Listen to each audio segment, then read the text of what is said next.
خوتي المغاربه، السلام عليكم، مرحبا بكم في درس اخر من دروس اتش تي ام ال 5.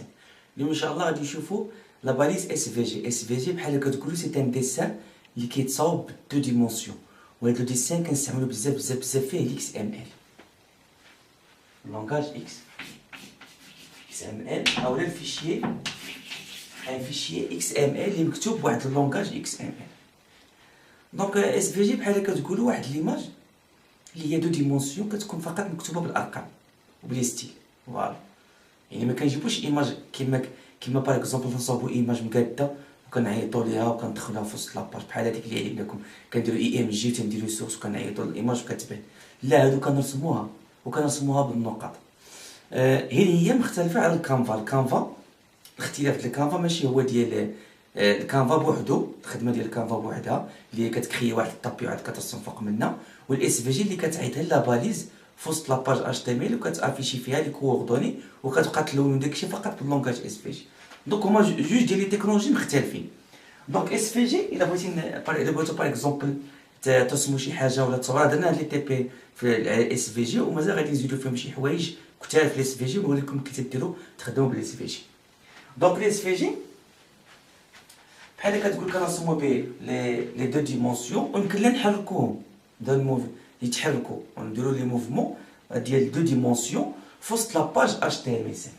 دونك هاد الاس في جي كنحددوا فيه الوايد والله حتى هو، يعني الطول والعرض كنديروا ليماج واش كبيره ولا صغيره، وفي وسط هاد الاس في جي كنديروا النوع باغ اكزومبل ديال الشكل ديالي. باغ اكزومبل هنا درنا بوليغون، يعني درنا بوليغون غنحددوا ليه لو بوين ديالو والستيل ديالو، غنديروا ليه لي بوين يعني واحد النجمه بحال النجمه ديالنا اللي كاين في الرايه المغربيه، يمكن لي نرسمها ونقدر لها نعطيها لي بوين ديالها ونلونها ونعمرها ونقادها ونصاوبها بدي كولور.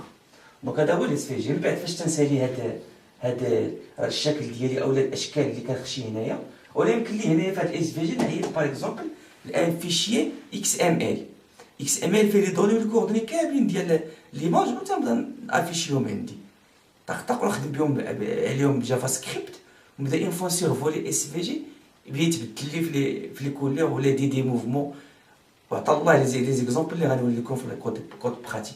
دابا لا تيوري بحال كتكون تقرب لكم المفهوم، وكنقول لكم اشنو هما الاشياء اللي كاينه في لاش تي ام ال 5 واللي يمكننا نخدموا عليها في البراتيك، حيت اصلا لانفورماتيك هو البراتيك، ولكن هذا ضروري من ديك لا تيوري توصل. دونك الاس في جي قلنا هو هاد لونغاج اللي دابا لي براوسر كاملين تيقبلوا الاس في جي، الا هذاك الانترنت اكسبلورر 7 بحال هكا ولا 8 واقيلا تيخصك تانستالي فيه داك لادوب اس في جي فيور تيافيشي لك هذوك لي ديسان اس في جي بحال كتقول اكستونسيون. فوالا، دونك الاس في جي هنايا هو وكنديرو في وسطو لي كولور ديالو، كنحل الاس في جي وتنسدها. دونك هادي هي لا ميثود باش نخدم بالاس في جي، وراه غادي تشوفوها ان شاء الله في لي تي بي ديالكم. دونك اس في جي هو هذا، تنرسمو به لي ديسان اون دو ديمونسيون، ويمكننا نحركو لي زيماج اللي كنرسمو بالاس في جي وسط لاباج اش تي ام ال 5. نتمنى ان الفكره توصلكم ديال الاس في جي وطلعوا عليه في البراتيك وفوزالي كومبروندر هاد لي نوسيون ديال اس في جي، وغنرسم فيها نبين لكم رسمت مربعات اتسيتيرا بالاس في جي. المهم نتمنى ان الدرس يعجبكم، اللقاء في درس اخر، والسلام عليكم ورحمه الله تعالى وبركاته.